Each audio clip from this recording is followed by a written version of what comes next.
like, you guys are going to kill yourself with all this. You got to. That's what he taught us. There's division of labor. That you can, divide these people. These are able men. Say, select your young able men and give them tasks to perform. Thank God Moses yielded to this voice of his father-in-law. And things were so simple to him. So he's telling us basically that we should listen to our father-in-laws or mother-in-laws. We should respect their decisions. We should respect their contributions to us. We should not just say, even though we are saying, there's a thin line, but we should yield to their voice when they speak to them. Because Bible says experience, you can't use money as an adage. It's not Bible. That you can't buy experience over in the market. Yeah, the experience is best teacher because what you are just going through, they have passed through that stage. So you must recognize the experiences that when they are telling you to do some things. Don't always say, oh, because this is a modern age, this is modern technology.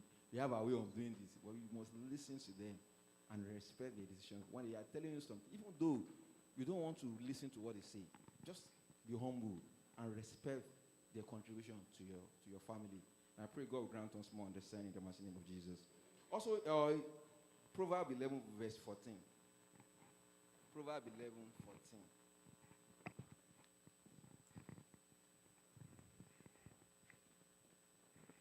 Proverbs 11, verse 14 says, Yes. Without wise leadership, a nation falls. There is safety in having many advisors. Praise the mighty name of Jesus. Say there is safety in having many advisors. Praise the mighty name of Jesus. When they are advising you, listen and respect them. You see, that saves Moses a lot in that verse we just read. It says, in-laws, especially the couple's parents can counsel and prayerfully support their children in marriage without necessarily imposing their own views. You can see that. You can't force them. If you're like a father-in-law, mother-in-law, if you're giving them decisions, if you're advising them, don't impose it on them. Don't tell them, we are our culture. This is how we do it in our own way. You must do it this way. Praise the mighty name of Jesus. You must give room for their own explanation or their own contribution too. And you must let them know why things have to be done that way. Especially even when we can even relate that to our children here. Now, at times we try to correct them, especially my kids. At times tell them to do this. They're like, why must it be done that way? They'll be questioning you. Even though it's kind of be instructive to you. That you can't, if I'm telling you this, you remember our own upbringing. We have never questioned my dad. And you tell you do this, who dare you? You go, you don't even look back. But here, if you tell them, go and do that, Daddy, why must I do it this way? Why do I mean, even though it's kind of, you find it's difficult to take. So you don't have to challenge my authority, but, you must come down to the level and say, okay, this is how it's been. You have to do it this way for this. Let them know the reason why. But it's always good for us to let them know. And that's why I think you two can learn from those children. When I was growing up, I found it difficult. When they ask me some questions, I don't want to even answer them. Say, no, don't ask me. Just do it the way I said. But we must come down and say, okay. Even though it's a difficult task for me to do, but I still try, and I pray God will continue to help me in the mighty name of Jesus.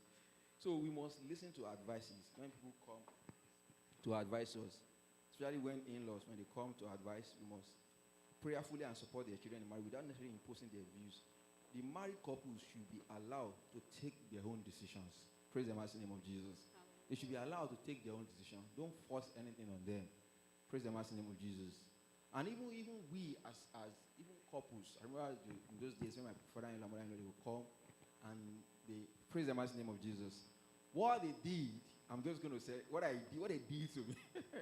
My wife is not even in church there. What they did that I don't like is why, we have different upbringing. At times, my father-in-law, my mother-in-law, my mother-in-law, they will call me, they will call us. Have you eaten dinner? Do you have this in the house? It's always God, my girlfriend. It's always, I don't like it.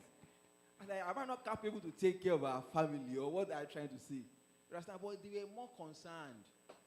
They were more concerned. My brother, do you have gari in the house? Do you have soup?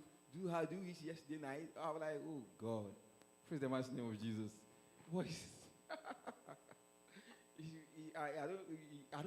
doesn't sink down well with me. But at times you must let them know. Even though I was hungry, I've tried to explain, Mommy, I don't like the way you are doing this. You are concerned. Your wife, I see, have my wife ever told you that she's hungry or she slept without food? No, but you are concerned. So as in-laws, don't let us be over concerned. I see it as over concerned. Let us be over concerned. Let us just say, oh, are you guys okay? Are you guys doing good? You know, it's always good to say that. But when you're now going into the cupboard and say, did you guys eat yesterday night? Did you have soup in the house?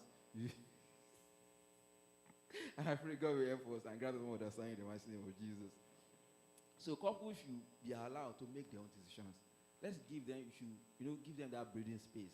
In fact, thank God that we are in America here. Thank God for we are here. In America, in culture, what is in-law? There's not even in-law, so to say. The moment husband and wife marry,